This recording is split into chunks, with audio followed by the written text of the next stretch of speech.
You know what I love? Weaponry. You know what I love even more? Fictional weaponry. You know what I love even more than that? Adventure time. Forced introduction aside, I think that fictional weaponry is one of the coolest things to witness, especially in action. Just weapons that defy logic or physics, but it doesn't matter since it looks so exhilarating and cool. Adventure time might not be what people first think of, but I want to say, this show does have some iconic and awesome weaponry of its own. Marceline's cool axe guitar comes to mind, like, oh my god, it's so awesome and cool, it perfectly fits her character. Or the gauntlet of Billy, a huge sentient glove that makes powerful lasers and was the only known weapon to harm the Lich, the most evil entity of the show.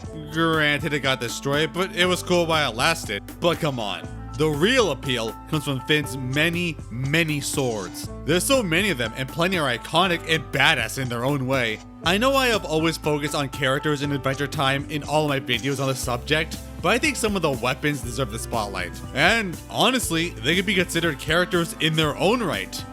In fact, some did become characters in their own right. With so many swords owned and used by one guy, it really begs the question, which of Finn's swords was the best? And I don't want to go subjectively of which was my favorite, I mean which statistically was the best. Best abilities, total victories, how long they had it, etc. Because I think it's really interesting to consider which one of Finn's swords was really the best and be surprised on which one actually won some fights and how short or long they lasted. And there's some obscure swords that have some victories and moments that not many people consider. I think it's an interesting dive and we got a lot of swords to cover, so let's get into it. But first, like always, I gotta set up the rules. Now obviously I'm only looking at swords that Finn uses, so like Jake's sword isn't considered. Why does he have one? He never uses it. Now Finn has had many throwaway weapons, but I'm only going to include them if they had a unique attribute or was used in an important fight. And there are a few and it will be a bit surprising. Granted, one thing is really hard to judge. Also, I will be judging them as a sword, so I won't count any of the grass sword when it became Fern, since it became a new character. Some exceptions can come from another character using a sword, but Fern is basically the grass sword and the Finn sword, so I don't think I can count it. Now, I will be judging the sword based off three main attributes. One is any special abilities demonstrated. If a sword has a special power that inherently comes with it, then it ranks higher simply because the sword is more useful in its base form, regardless of its actual use, and quite a few of these have powers in hack, so they get inherent boost up. Next is how many victories it has achieved in battle. Pretty simple and can be considered the base method to judge how good a sword is by how many enemies it has effectively slain and defeated. Now I will say I will judge it by its actual battle, and it gets kinda messy to count which is actually a defeat. But I'll put it this way, if a sword isn't used to harm an enemy, but they retreat or give up, that's not effectively a fight, it is more intimidation. But if the sword was used to harm, even if the enemy wasn't killed and then it gave up, that counts since Finn actually won a fight with it. Also, sometimes the sword can be used for some defensive or other useful things, so any noble uses will be counted. Lastly, it's how long the sword has been used in the show itself. Since so many of these swords got ruined or destroyed that prompts Finn to get a new one, it is important to regard them for how useful they were in the long term. Some swords had a surprisingly short run, and others a lot longer than you think, so they count to the overall ranking. Also, this won't count to the ranking, but I will personally judge their design and appearance. There are some really cool designs, and some I personally find kind of lame, but since this is subjective, I won't count to the overall ranking. It's statistically ranking all of Finn's swords, not subjectively. Alright, now with the rules out of the way, let's try and do this, and let's start at the beginning. First off, Scarlet. Now this sword was never actually named in the show itself, but if it does count, it's named Scarlet in the first Adventure Time game, and I really like it. I always feel that you need to name a cool weapon you have, though in merchandise it was called the Golden Sword of Battle. Cool too, but more of a subtitle. Scarlet, the Golden Sword of Battle. That's awesome. Scarlet is likely named after the ruby gem in the pommel of the thing, but it has a really great design. The striking golden blade itself and the black of the handle, it just looks so good and pleasing, and is a striking and cool visual. But one thing I love is the detail in the sword. The blade is scratched and dented, the handle has visible tears and straps holding it together. Really, the ruby is the only thing that looks intact. Scarlet really does feel worn and torn, and yet still dependable, making it feel like it has truly endured so many battles and was going strong, and no wonder it's Finn's go-to weapon. Granted, it was fixed up in business time, but it seems that didn't last long. Scarlet feels like it's a sword Finn used the longest, probably his first and only battle-ready sword. But unfortunately, I can't count it for how long Finn has used it, so I will only count it for the episodes we've seen it in. Scarlet first appeared in the episode Tree Trunks. Kinda crazy to think that Finn's most iconic weapon first appeared in the 4th episode of the show. Granted, this episode was the first where Finn was actually able to take out multiple monsters, so it was more of necessity. I kinda thought he should have used it against Marceline, who was a massive threat, but then I remembered, oh yeah, she kicked them out of the house and never gave them back their stuff. He never actually got his sword back. Though honestly, in Dungeon, he really held himself back not taking his sword, because he was a sitting duck without it. Now, Scarlet does not have any special abilities or hacks, it's just a really good sword. It did become 4th dimensional once placed in Finn's ball wand, but that wasn't a core part of the sword, and anything could have been made that way if it was placed in a device, so it doesn't count. Now, for actual uses, in Tree Trunks, it was used to fight out the monsters of the Dark Forest, taking out 3 side creatures, the snake-armed ruby brain beast, and maimed the Wall of Flesh till it retreated. Personally, I used the Knight's Edge to defeat the Wall of Flesh, but good on you. Business Time it deflected some of the Battle Cube's blasts, but could not defeat them. My 2 favorite people, he fights off Sword Sark and Science Cat, but he does say he decapitates them daily, so I'm counting that as a win, at least for today. But he does not use the sword to defeat the Lake Knights nor Tiffany. Wedding Ball Stall, he uses it but fails to defeat the Ice King, so nothing counted. And it came from the Nightosphere, Finn uses Scarlet and another sword I'll get to maim Hudson Abadir to feed the souls, but the other one did most of the heavy lifting.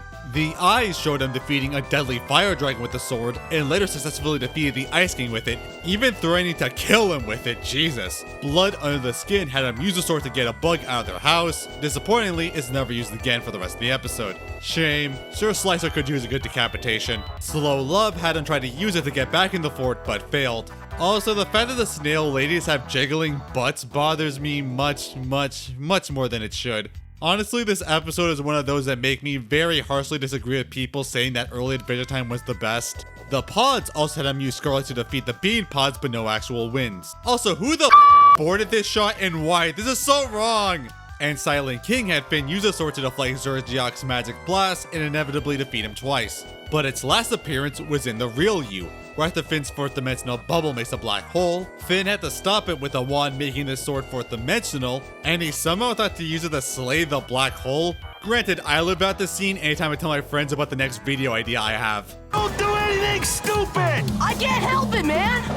I'm all about stupid! Yeah! And he somehow used it to kill the black hole. I didn't know that you can just stab a massive condensation of space-time with a sword. What I do want to know is, was Wormy McSquirmy an actual person? I've always wondered.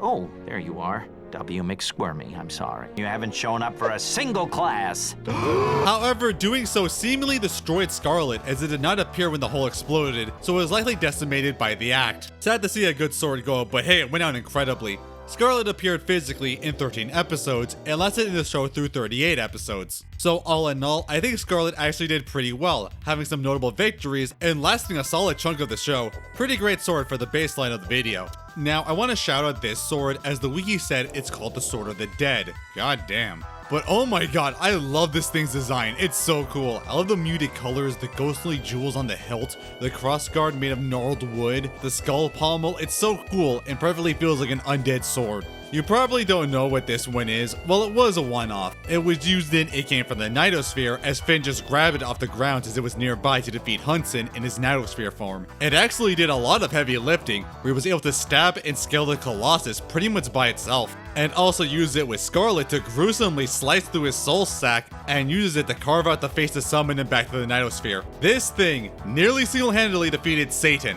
Unfortunately, Finn never used it again, and he probably just put it back where it came from since it wasn't really his. But I would keep it. Not only did it slay Hudson, but it just looks so freaking cool. Again, a one-off sword, but I wish it came back. But for a longer lasting sword, there's the Root Sword. This was Finn's second sword after losing Scarlet. I do think the Root Sword is one of the lamer designs. I like the white blade and the brown root hilt, they do look pleasing, but I think it's too visually simple and uninteresting without much cohesive theming. I feel he could do more with a natural themed blade. Hell, later on we actually will see one. Finn got this one in Mystery Train, where he believes he's in a murder mystery of candy people getting killed on the train to his birthday party. Finn actually seems pretty callous on the numerous people being murdered, especially since he thinks it's real. Like, this has always bothered me that he treats it more like a casual game of Clue. Does he think so little of these guys that he treats their death as an annoyance? He only really goes ballistic when he thinks Jake got murdered and goes after the conductor, who's the only other guy standing. And luckily, there's a sword right in the caboose he can use as a weapon before. Now, I heard that the Root Sword was actually Jake's birthday present to Finn, which I really love. It perfectly explains why it was on the train in the first place. Granted, I will say it's a bad call to put a deadly weapon in the room right when you prank your bro that you got murdered and are currently disguised as the guy who did it.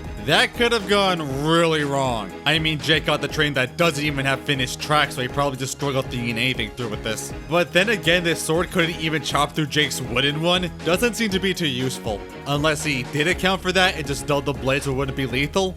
I don't know, that's a lot, but point being, after this episode, Finn kept the Root Sword for himself. Now, like Scarlet, the Root Sword has no abilities or hacks to make it stand out, so there's null on that side. Now, for fights, I won't count the fight against the conductor because Jake wasn't a real opponent, so he wouldn't actually fight back, even if he technically lost the fight. Belly of the Beast did have a really underrated moment. I don't think this is a dream. Dream. Oh, well then it's time to get real.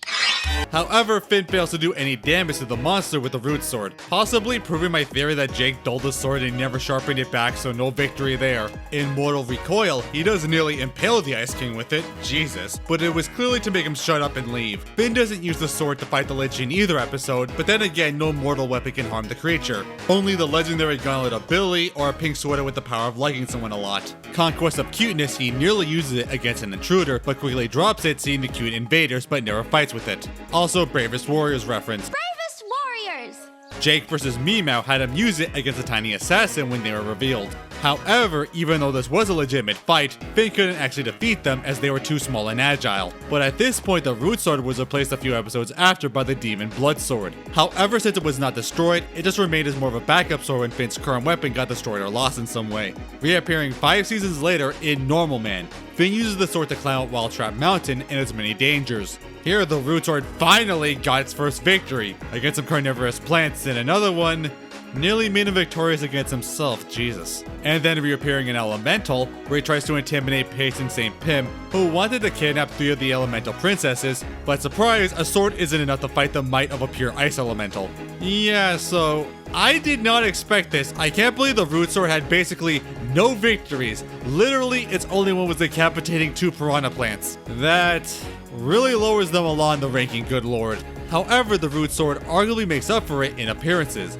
As I said, the sword was never destroyed, so technically it had the most longevity of the series. If we go by pure physical appearance, the sword only appeared in 7 episodes, and it was in the active rotation, aka until Finn officially carried a new sword, in 37 episodes. But also, if we count out just by pure existence, it's 235 episodes since it was introduced until the show ended. Man, that's a lot. Still, this sword ended up being absolutely pathetic, but it did have some points to make up for it in longevity. Next is the Steel Sword. Most of you might be asking, what is this? It's a rarely used sword, but it gets on the ranking for one main reason. First off, design. It's really nothing special, it's a normally crafted steel sword, but I do think the purple pommel at the hilt is really cool, and it does give it something to stand out. It appears in the episode Morituri te Salotumus, where Finn and Jake get trapped in the Fight King's arena and forced to fight his legion of gladiator ghosts. Finn picks up the sword in the first fight as it was presumably a weapon of one of the fallen warriors and used it to pretty gruesomely decapitate one of them, jeez. Now, I would say it has an ability to defeat ghosts, which is pretty good, but not really as the gladiator ghosts are solid and can dissipate when received enough physical damage. I mean, even Jake's thighs killed them. Why are they even on this list, you might ask? Well, this thing actually has a really impressive feat. It never appears again in the episode, even when Finn uses that sword to try and kill Jake. But I guess Finn took it because he randomly used it again in something big. Yeah, I have no idea why, but in this massive battle for the fate of the Candy Kingdom against godlike Colossi, Finn brings the Steel Sword to do it. Like what? It is the same sword, even has the purple hilt, so I wonder if it's intentional as an obscure callback or maybe it's a mistaken animation. Finn, with Ellie's advice, uses it to stab Darren's brain seed and kill it. Yeah, this sword that has really nothing interesting about it, and Finn just picked it up once, managed to defeat a primordial god, what the hell? So yeah, that gets it in the ranking. That is a huge enemy, physically and metaphorically to slay, so yeah, you get some points there. Now to my personal favorite sword, the Demon Blood Sword. Holy hell, the design of this thing. The crimson red look perfectly brings out that demonic and bloody feel that it really does look like it's made out of demon blood. The hilt design is awesome too, with a Celtic cross-like look, giving a sense of unholiness or even more holiness utilizing the power of evil. Also, I love how the counter grip kind of looks like bone. The wrapped grip looks great too, but I can't tell what's at the pommel. It kind of looks like a shard, but it also looks like a tooth. It looks like something straight out of Castlevania. It's so cool that it's my favorite on pure design alone. Like, please tell me if you agree that this is the coolest looking sword Finn ever got. But how does it rank in a fight? This sword was made by the demon Keoth after Joshua, Finn and Jake's dad, imprisoned them after finding a way to summon them. And since he couldn't use his blood-sucking abilities on Joshua since he was drinking too much holy water, he sucked his own blood to make a sword to cut his bonds. Freaking gnarly. Hilariously, Joshua just took it. So this became the family sword. But interesting how Joshua and Margaret investigation showed that the sword exists in their armory, but that episode was a prequel showing how Jake was born, and yet in the episode showing how the sword was made, he acknowledges his kids are already born? That's quite the continuity error. Jake, Finn, Jermaine, whoever is watching this? Dad. Maybe they just have two demon swords. I mean, this couple totally would. Finn and Jake get a message from their dad that he made a dungeon for the two of them to traverse with the reward of the sword, but secretly tells Jake that it's really for Finn, and he worries he's too weak as a baby and wants to toughen him up, and also degrading him emotionally and making Jake participate. I bet you won't even get past the first trial, you whiny baby. Gotta call Finn a whiny baby. But Butts are for pooping. wah, I cry when people die. Wah, I'm Finn. And yeah, honestly, that's pretty messed up. He has good intentions, but emotionally manipulating your son that you don't believe in him is not cool. He was going to be mentioned in the jerk list, but I cut it for time. And yeah, Finn really doesn't take it well and spirals to a depression to the point of being willing to die. Jesus. Even nearly being defeated by the final dungeon monster until Jake plays a tape where he congratulates Finn on his victory and he's proud of him, giving him the inspiration to fight back. Honestly, this scene is pretty great. The dungeon for you. This world for you. This message, it's for you. You're gonna do great, great, great. You're gonna do great. Also, I love how you can tell that Joshua wanted them to take the key from its hand to unlock the sword to defeat it, but Finn just straight up rips it out. It's amazing. Now, the Demon Blood Sword actually does have some powers and hacks. We see it's able to absorb Hunt and Abadir's Nanosphere Energy Blast, which is actually incredible because that thing disintegrated anything it touched. Also, it's completely fireproof since Flame Prince is able to wield it without any damage. But now to actual victories. In the first appearance, it was used in an awesome victory, able to stab the dungeon monster through its crystal eye, and Finn used it to suplex it into a pit. Really badass. In Return to the Nanosphere, unfortunately, it wasn't used against some fitting demon carnates, with a real battle of waiting in a line. The real demon is bureaucracy. That's us. Yay!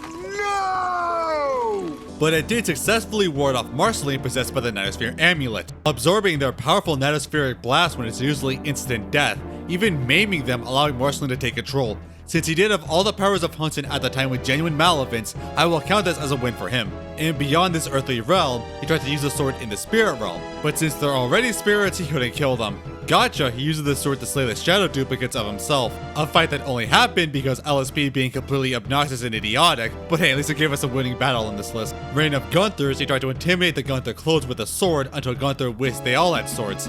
Pretty pathetic, like these are freaking penguins, but everyone was pathetic in this episode anyway. In the episode Davy, he used it to pretty gruesomely kill a carnivorous dragon, severing it in half. Jesus Christ.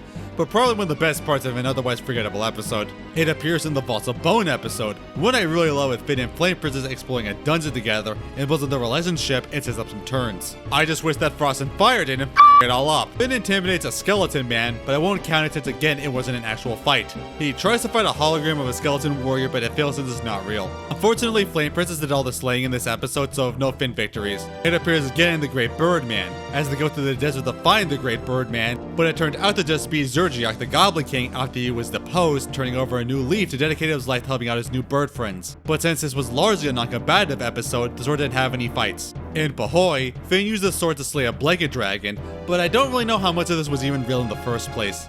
This was a weird episode. Earth and Water showed him having to fight off a bunch of snow snakes made by Gunther after Ice King gave him his crown to remake the Ice Kingdom after it was destroyed in Frost and Fire. Now the fight is mostly off screen, but the sword doesn't seem to be doing much from what we've seen, and they ask for PB's help as she leaves, so it's presumed that she was the one who defeated the snakes with her gun that we saw in Lady and Peoples, so I can't count it. And finally, in the pit, Ice King, who was living with the two after his home got destroyed, befriended Advocate Daniel and read the inscription hidden in the handle of the sword, which summoned Key Keoth through the realm and reclaimed his blood from the sword and kidnapped Jake to his dimension thinking he was Joshua. But yeah, after the sword got destroyed, I also can't count the next episode where Finn and Lady worked together to go to Keoth's dimension and trick him to suck in the demon blood sword again when it was filled with frozen grape juice blessed by a priest, since that really wasn't the sword anymore, just his hilt. So yeah, that's it for the demon blood sword. Shame it couldn't be in more fights, but it did have quite a few great victories and moments speaking up for the last sword. The sword physically appeared in 14 episodes before it was destroyed, but its hilt appeared in 16 if you want to count it.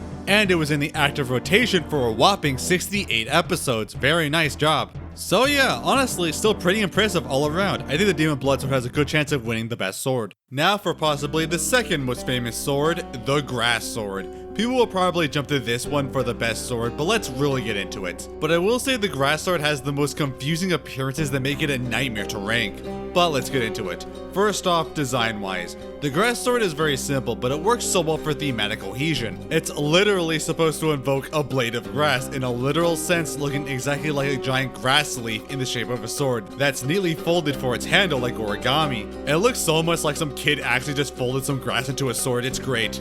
Unlike the Root Sword, it makes up for its simplicity by its theming. It also reminds me a ton of the Blade of Grass from Terraria, another one of my favorite weapons in the game, and an iconic one to my mind, to the point where I was instantly reminded of it when I first saw the episode. It appears obviously in the episode Blade of Grass, where Finn still uses the broken demon sword against these extras from a Twilight movie, but obviously fails where Jake says that he needs a new sword. You know, the Root Sword is fine, you still own it. Who am I kidding, who actually wants that thing? And purchases the Grass Sword from Grassy Wizard for $3, the Patrick Star deal. The sword gives Finn incredible battle instincts and accuracy, but tree throwing thinks it's unnatural and cursed. And she's proven right as the sword is cursed to him, being bound and having a nightmare of it consuming him. Is this Fern foreshadowing? Eventually, going to find Grassy Wizards to undo the curse, and after fighting through his minions and him, he refuses, saying it's permanent. But Finn surprisingly accepts it, with the sword giving him control accessible in a band on his wrist for instant action. Pretty cool. Now for powers, the Grass Sword has a massive hacks,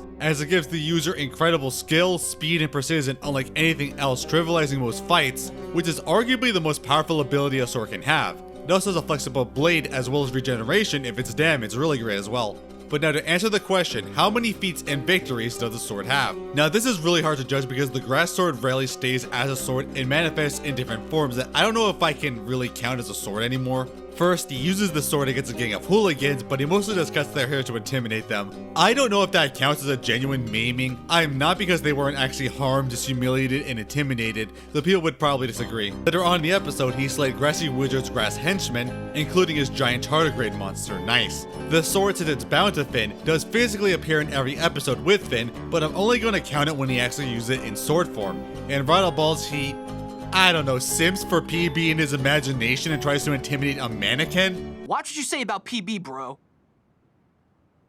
Talk garbage about PB one more time, bro. See what happens. Man, I got a lot of Finns in my comment sections. But seriously, dude, come on. You need to stand up for yourself more. Like, you're making your breakdown in Incendium look good. Any pants? A mannequin. I'm counting that as a loss, man. What are you doing with your life beefing with a mannequin for a girl who has no interest in you? And because of this, he nearly dies. Rightfully so, but gets saved by Rattleballs, who will get more into that later. No! Did you drop this car on my lady, bro? What? You just gonna tell me I'm terrible and walk away? Curiously, this seems to contradict the previous episode, as Rattleball says the swordsmanship is crap when the Grass Sword should give him unreasonable skill in combat, so I don't get it. I'm counting it as a plot hole. He also uses the sword to wedge a gumball out of Rattleballs as he agrees to train him. Again, the hacks on the sword to make this a non-issue, but whatever. In Red Throne, he tries to use the sword against the hypnotized guards until Flamefacer reminds them that they're innocents that are being controlled. And he never used it against Don John or the Seldors. It's really sad that Cinnamon Bun of all characters took charge and did all the action and not you. In Betty and both the Lemon Hope episodes, the sword was in band form, but it wasn't wielded, so it doesn't count. The season 5 finale had Finn try and fulfill Billy's bucket list after Litz killed him and after meeting his girlfriend Canyon. I gotta say, Canyon really bothers me timeline-wise because she hasn't aged a day, and yet flashback Billy and present Billy look like 100 years have passed. Like, what the hell happened? Either Billy aged like shit in 4 years, or Canyon somehow found the fountain of youth. which knowing Adventure Time is probably out there somewhere. It probably is the former since Canyon said they broke up 4 years ago, so what gives? It kind of ruins a lot, and also the idea that Billy mostly died to the Lich because he was too old to fight back. He uses the sword to freaking decapitate this fairy guy without a second thought, jeez. But his final act was to lie in the ocean and relax, which to Finn is the worst thing possible since that's his greatest fear, summoning the Fear Feaster, really long callback to season 1 with Mark Hamill back to voice him. You know, this thing's existence really baffles me. Is he a spirit that possessed Finn to feed off his fear, or does everyone just have one? But he threatens him with a grass sword, as he said that no mortal blade can slay him. And the grass blade does, so that's a pretty good feat. It also makes him not afraid of the ocean anymore, so again, what actually is this thing? Anyway, with Billy's spirit appeased, he tells Finn that his father is in the Citadel, setting up the next 2-part episode, and what we all know comes next. He doesn't use the sword at all against Prismo's Night Terrors, or even against the Lich when it kills Prismo, weirdly enough. Then later, Finn tries to use it to fight the Abomination, but can't as he uses his mind magic to nearly paralyze him. Then leading to the final scene of Finn grabbing onto the platform that is escaping on, refusing to let him leave as the grass sword manifests into a massive hand, forcing him to stay until it straight up rips from his arm, taking it with it. Jeez. And yeah, Finn technically lost the grass sword here. And it really did not last long, only 10 episodes, and only got used 5 of them and barely got into any fights. Tell me, is this your GOAT? But the grass sword didn't truly leave Finn, as this is what makes the sword difficult to judge, as he's the manifest in Finn's new arm he only got 8 episodes later in Breezy. But again, I don't know how I can judge these since it's not technically a sword anymore, as the grass sword manifests as multiple different types of weapons and yet some incredible feats. So I'm going to have to judge them separately. In I Am a Sword, Finn is able to manifest the blade again in rage at the bandit princess stole the Finn sword and accidentally stabbed it and led the way to Fern's creation. But I will count it as a technical victory for Finn as bandit princess fled after. And in Reboot, Finn has to fight Susan Strong when she randomly hulked out, absorbing the Gumball Guardian's laser blasts.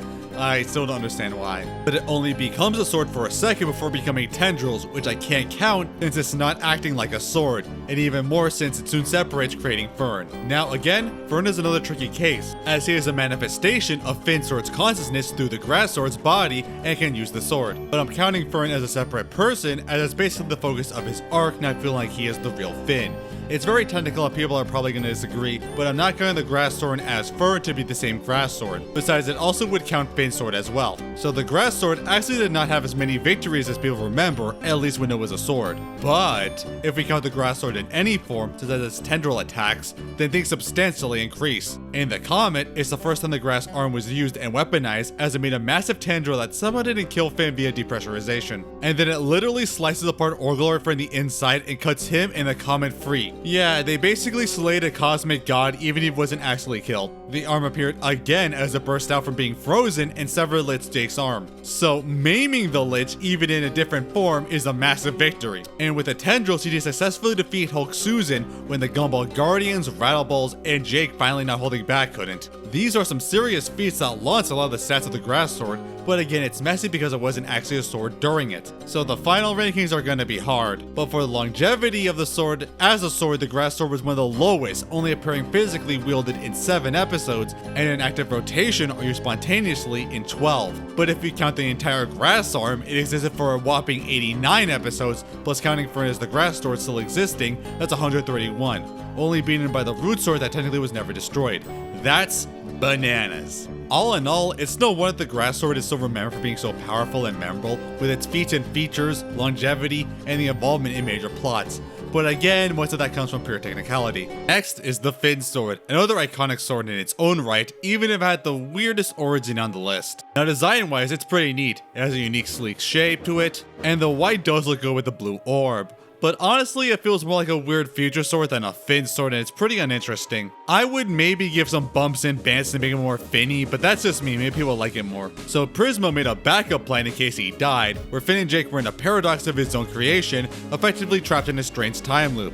This allowed for past Jake to sleep to resurrect Prismo, and when present Finn interrupted past Finn from waking up past Jake to become present Jake, he weirdly became a sword. Yeah, there's no real reason, he just does. Though this doesn't kill him, as we see past Finn is still sentient inside the sword somehow. Now for abilities, the Finn sword does have a minor one where Finn can speak to his sword self for advice if he need. But I don't know, is it that useful to get advice from yourself? Hell, even Finn, I don't think is a good person to get advice from. Like, I think the only person worse is Jake. But for feats, it's not long before the Finn sword is able to prove itself in Dentist, where Finn is forced to serve a tour of duty for ants in order to fix his bad teeth. Man, what people do for dental care these days, but I'm sure many people would do the same. Finn does pretty well in slaying some giant worms, getting quite a few kills with some help by Tiffany. Next, it appears in The Mountain, a lemongrab focused episode, and seemingly uses it to kill the Guardian at the entrance. At least Lemongrab seems to as he's holding the sword. Walnuts and Rain, a very weird episode. Finn drops the sword but never uses it. Then in Germain, the episode that finally shows us what Jake's other brother was doing the whole time. As the two go to check out what he's doing, it turns out he's basically made himself in charge of looking after the stuff from their parents' adventuring days,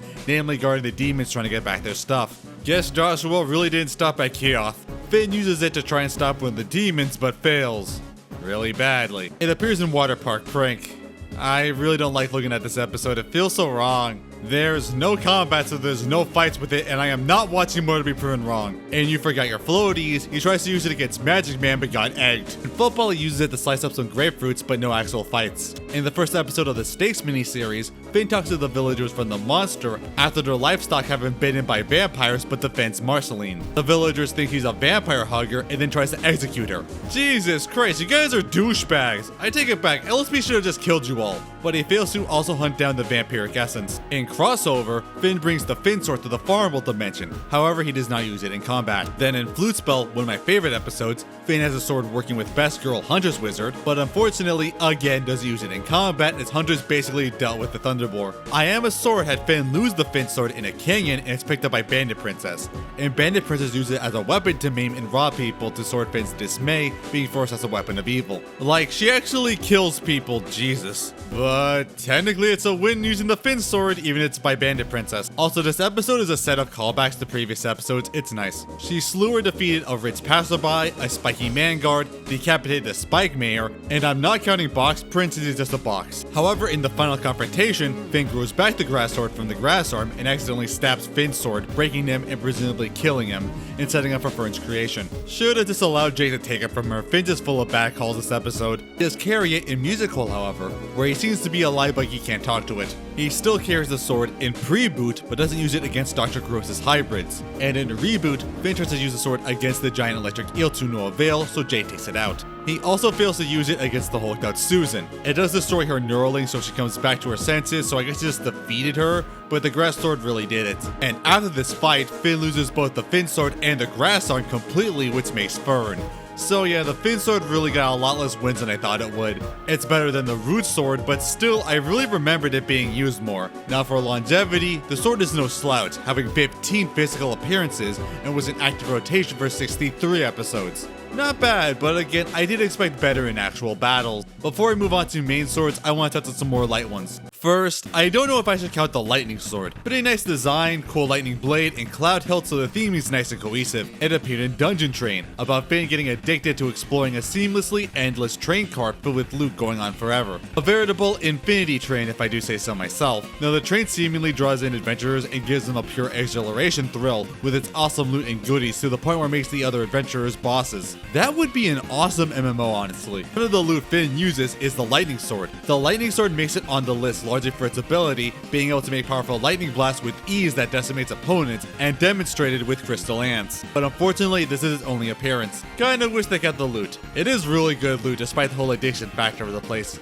And there's the Stakes sword that Finn uses through the Stakes miniseries. With Marceline's vampiric essence unleashed, 5 of the most powerful vampires Marceline defeated and absorbed their unique powers from are running wild and ooh, and the gang have to work together to stop them. But Peppermint Butler is here to supply them with all the vampire hunting arsenal they need, including giving Finn a Stakes sword. The Stakes sword is very simple, it's literally a wooden stake with a handle. Kinda would appreciate some cooler theming, but hey, it works. Now, the Stakes sword's main power is obviously being able to exploit a vampire's weakness, as most of Finn's swords, aside from maybe the grass sword, can't kill a vampire. Unfortunately, this sword does not get any victories in the arc. Boo. Then there's the Rattleball Sword. It's called the Small Sword on the wiki, but I hate that name. It's so boring and vague. It's the Rattleball Sword, damn it. The sword is pretty uninteresting and probably the lamest design-wise. They could have added something to make it stand out, especially to what it belonged to. It's just a rapier. Now I go back to Rattleballs as an episode. So long ago, P made an elite robotic police force that could fight any crime. However, they were too successful and programmed for violence, and she sees they basically put on their own underground fight club.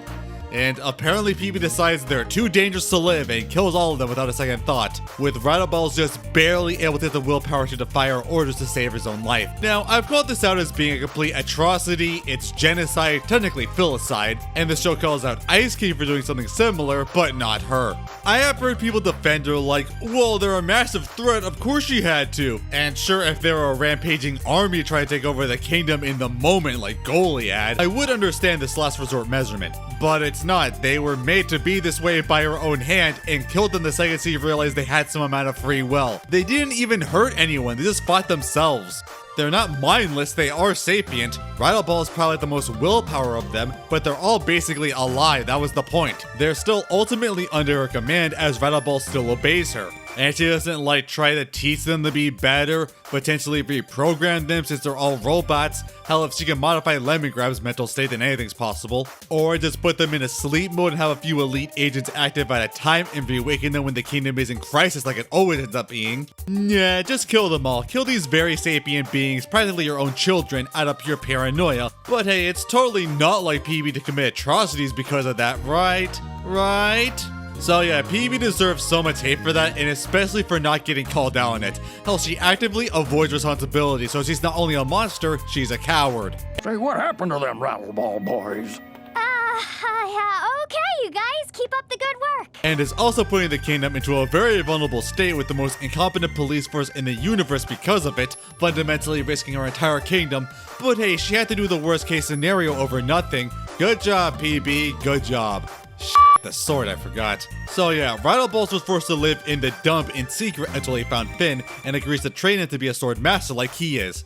Except again, he has the grass sword that should make him unbeatable, but the episode forgets that. But Rattleballs reveals a secret to Finn and begs him not to tell PB or else he'll surely die. And our great hero, the literal reincarnation of good who owes this man a great debt, immediately goes and tells PB because he's a massive simp. And what does PB do hearing one of her former soldiers she nearly killed was living peacefully in secret and never harming anyone? Then to immediately send her guards to kill him on the spot. Our perfect princess, everybody! Okay, cross that off the list, the video can continue. Rattleballs proves that he isn't a violent force of nature and is still loyal to her, and only then does PB allow for him to live, being a defender of the kingdom in secret, cause it's about time someone actually competent defended this place. However, in Reboot, when Susan hulks out and threatens PB to my immense joy, he comes to defend her and fight the giant. And we find out our goat was washed as has the most humiliating death possible. Please release my sword.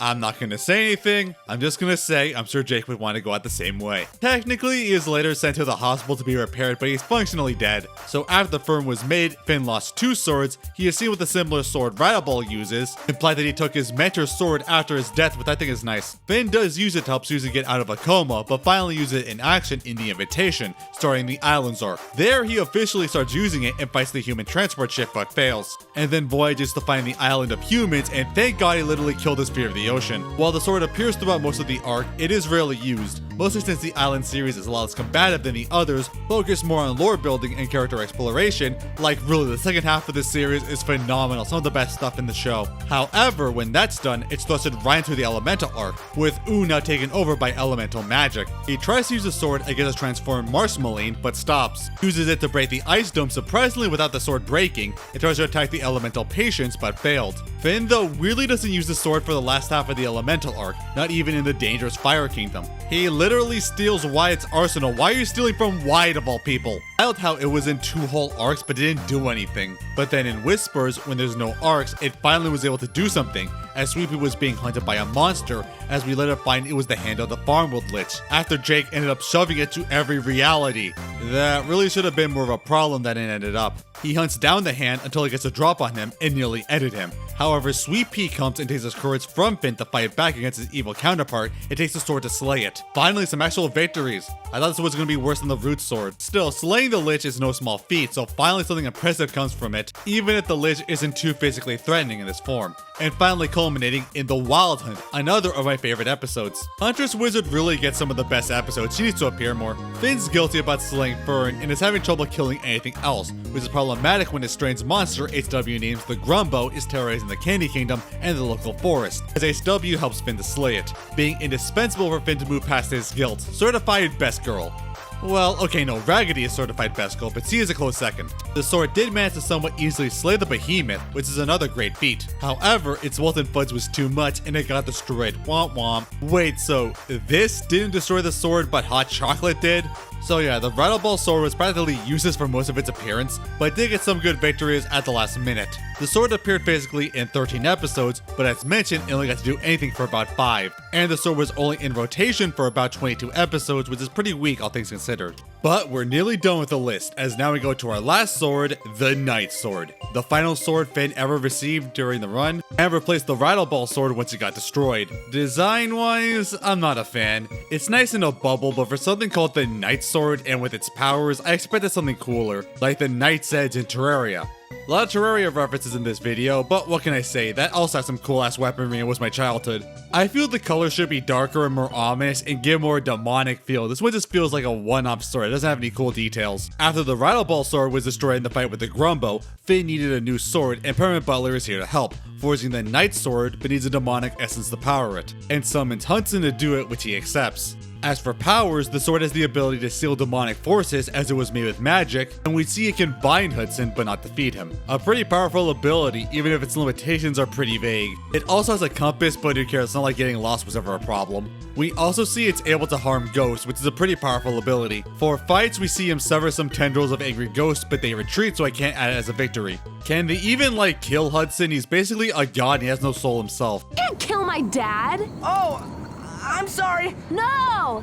You literally can't kill my dad! He's deathless. So in the next episode where they believe that their parents' old place is haunted, surprised they don't think to use his sword since they literally showed it can harm ghosts. He weirdly doesn't use it against the pudding troll in Bananas. He is able to use it to fend off Fern in Gombaldia, but not enough to actually defeat him. Even then, Jake was the one who actually took him down in that fight. But arguably, he doesn't even want to defeat Fern. But in the finale, he doesn't even use the sword at all.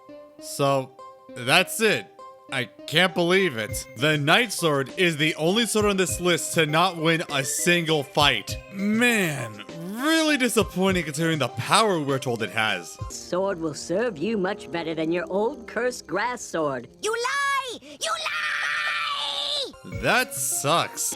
It also doesn't have that much for longevity, as it was only seen in 4 episodes and was in active use in 7, the lowest amount we've ever seen. Now technically, we do see 1,000 years in the future that Sweepy has taken the sword as his own and presumably became a hero in his own right. I do love the subtext that since the sword can seal and bind evil forces, that he potentially wields it to subdue the Lich's essence in him. But I don't want to count that time skip as it's pretty unfair. Might even be the same sword honestly, how'd it get so big? So yeah, now that we've covered every sword, it's time to rank them. Now it's going to be really difficult to try and quantify these together. I'm going to try and prioritize the battles as the best and most quantifiable way to rank how good a sword was in the show. So these fights I'm going to put into 3 categories. Low tier fights are against foes that aren't powerful and could be defeated relatively easily even without a sword. Mid tier fights are essentially higher power foes of difficult battles that have a ton of danger and the sword is needed to win. High tier fights are against the most powerful beings in the show that instantly give a ton of merit by defeating them. I'll also put in the abilities for acknowledgement as well. And people might disagree with placement, but from what I've gathered, lowest to highest, statistically, ranking the swords, we get the Stake Sword. With no victories and minimal screen time through a handful of episodes in the Stakes miniseries, it's no surprise that it ended up on the bottom. Its only redeeming quality is its power to slay vampires, which is really situational and still couldn't defeat any. Sword is useless in any other situation than killing vampires, which is only relevant here. Yes.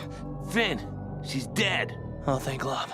Next, the Root Sword. This would win as the lowest of Finn's actual swords, with only a single late-run victory against some plants with 1 low-tier victory, and with no actual abilities, basically no surprise it gets this low, and ended up being pretty useless. Its only redeeming quality comes through its longevity, as technically the longest sword existing since it was never destroyed. However, that doesn't mean much as I'm prioritizing physical appearance and active rotation, which was only 7 and 37 respectively, which isn't too much all things considered. Then, the Lightning Sword. Its most valued use is through its ability of powerful lightning, as it also fried a handful of low-tier enemies. But its disappointing single use does drag it down, but those technicalities put it up higher than most. Then the Night Sword. This only gets high with its incredible ability of sealing powerful evil forces, which would have been amazing if the sword didn't use it right at the end. It has basically no wins and no longevity in the episodes. but I guess you might argue biting Hudson counts as defeating, and the 1,000-year-old use does give it some points I guess, but not to put it higher. I think I'm stretching to get it this high. Next is the Finn Sword. With minimal abilities, the sword did fend up and fight some decently average foes. However, it does detract somewhat by a good chunk being from Bandit Princess against innocent civilians. Then, the Sword of the Dead. With no powers and being a one-off, it only gets as high because of its use in fighting off Hudson Abadir, giving it a high tier win doing most of the work in maiming him and desummoning him, with partial credit to Scarlet as well. Shame it wasn't kept more, this thing defeated a Demon King. The Steel Sword. Similar thing to the Sword of the Dead. Practically a one-off, it did defeat a mid-tier opponent with the Gladiator Ghost, but it gets much more favor when it was used to defeat Darren, a feat not even the Psychic War Elephant can match, held back by its lack of appearances or abilities. Next, the Rattleball Sword. With somewhat low appearances and no abilities, it makes up in the final few appearances. Defeating the Lich is a great feat, however points are detracted for being a low-powered form and used by Sweet Pea. Also, the Grumbo is a pretty large challenge as well, as the sword was able to slay it, admittedly at the cost of itself. Next, to the disappointment to many, is the Grass Sword by Technicality. It ranks this high largely due to its overpowered ability, making anyone a master at the blade at the cost of its curse. When used by Finn, it became a master swordsman with a few exceptions, but its short time frame before being severed made it hard to get some fights in. It won a handful of victories, including slaying the Fear Feaster, which is impressive, however the Feaster did not fight back. This is a technicality we'll talk about later. Next, Scarlet. Scarlet surprisingly got a lot of wins in fights and got higher on the list.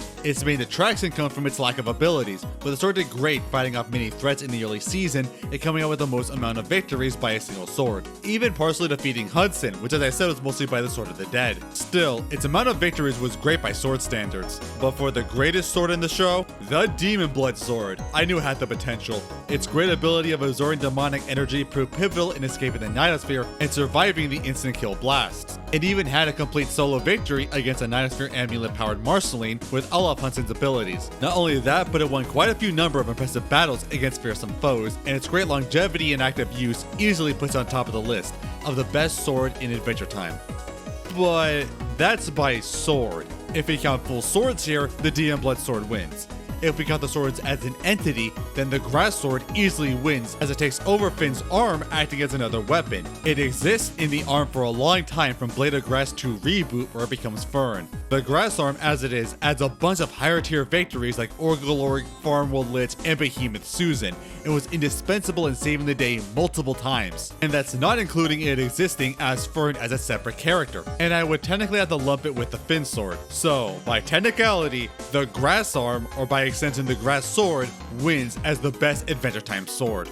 Wow, that was enlightening. Honestly, this was really eye-opening. I never realized how useful or well, useless a lot of these swords truly ended up being, even ones that are memorable. I mean, these swords still play a good part in Adventure Time in a lot of its action scenes and visual design. As I said, some of these swords are iconic and define the series in its own way, and often has defined particular seasons or time frames this show has. But what it did make me realize is, wow, Finn really doesn't use these swords when he should. The number of actual fights were a lot lower than I thought. Tell me, did you expect the rankings to go this way? You got a favorite sword, or which one would you like to own? Please tell me, I want to know which of these swords have their fan bases. And it honestly reinvigorated a lot of my level badass and cool fictional weaponry. I mean, there are a handful of really great ones in this show.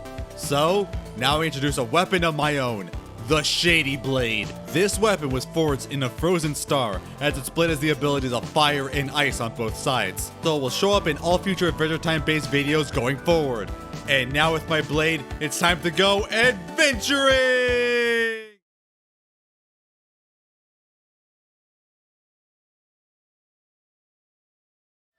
He's got a sword! Hey, you idiots! We've all got swords! You let my soul, that was rhetorical, you know I